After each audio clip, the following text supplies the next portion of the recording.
Hey friends, it's Rosalind. Welcome back to my garden. We're in November. The nights are frosty, but the daytime temperatures are warmer, and so we still have a few flowers blooming beautifully, which is a treat this time of year. We've had a beautiful autumn. I wonder what the weather is like where you are. November in my garden means sowing poppy seeds and planting seeds in bulbs that will bring spring flowers, and of course, harvesting and processing the last of the garden. So make yourself something cozy to drink and join me in the garden today. I bought a bushel of apples from a local farm to make applesauce with since our orchard is still very young and not producing apples yet.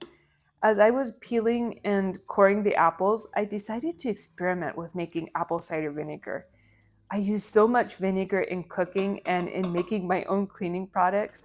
Every part of the apple can be used to make vinegar with, and instead of letting the peels and cores go to waste, this is an easy way to use up the whole apple. You start with 10 cups of apple parts in a glass jar. Take 10 cups of warm water, mix in 10 tablespoons of sugar until the sugar is dissolved. Pour the liquid over your apples. Make sure the apples are completely covered in liquid. Then you cover it with a lid, let this sit in a warm, dark spot for 2 weeks. Mine has been fermenting for 1 week now. I try to stir it once a day so the apple peels stay covered in liquid. You can even taste test it at this point. It tastes like sparkling apple cider. After it's been fermenting for 2 weeks, you pour off the liquid into glass containers and let the liquid ferment in a dark, warm spot for 4 weeks or until it has the vinegar taste and aroma that you're looking for in your vinegar. I still have between 1 and 200 spring blooming bulbs that need to be planted, and I'm going to plant all of them into containers. There is hyacinths, muscari, daffodils, and some beautiful tulips that I want to get planted. I'm planting the muscari into smaller containers. I think this will be very sweet next spring. You always want to make sure that the pointy side is facing upwards when you're planting your bulbs. This is where your sprout will come from. In this container, I wanted to do a bulb lasagna with some tulips and muscari. It has dreamer tulips and the mixed muscari. I think this will be a beautiful effect next spring. I added 2 inches of soil at the bottom of my planter and then placed 20 dreamer tulip bulbs on top of the soil. Covered that with about 2 more inches of soil and then added my muscari on top. And then I covered the muscari with 3 inches of soil. I think this will be a beautiful bulb lasagna next spring. In the shallow container, I planted 12 dwarf iris reticulata.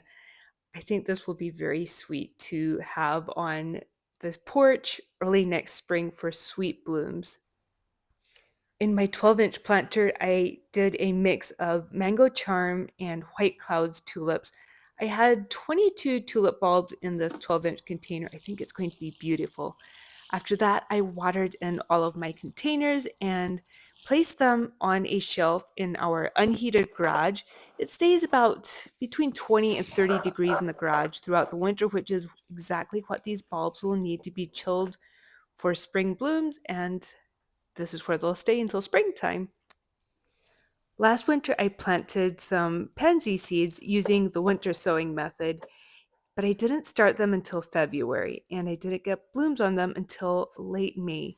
So this year, I'm going to start them early in November, and hopefully by end of March, we will have pansies to use in early spring planters. I'm hoping this will work. I've never done it so early, but we will see. This is another experiment. Let me know if you've planted pansy seeds or how you do it. I love growing pansies from seed because you can get a beautiful variety of colors and even different shapes. Pansies do like to have it dark in order to germinate, so I covered them with extra soil and misted everything very well. Planting seeds into milk jugs like this acts as a little greenhouse for your seeds and your seedlings. Make sure to mark whatever you've planted into these jugs because you might forget. Tape everything well with either duct tape or you can use painter's tape.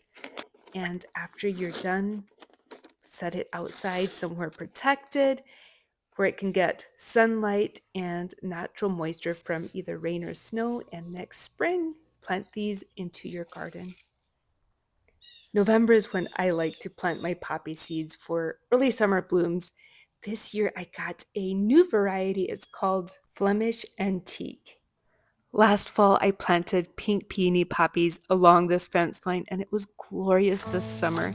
This fall, I want to do a mix of the Flemish Antique poppies and the pink peony poppies. To plant your poppy seeds, simply scratch back the surface of your soil. The seeds are very tiny.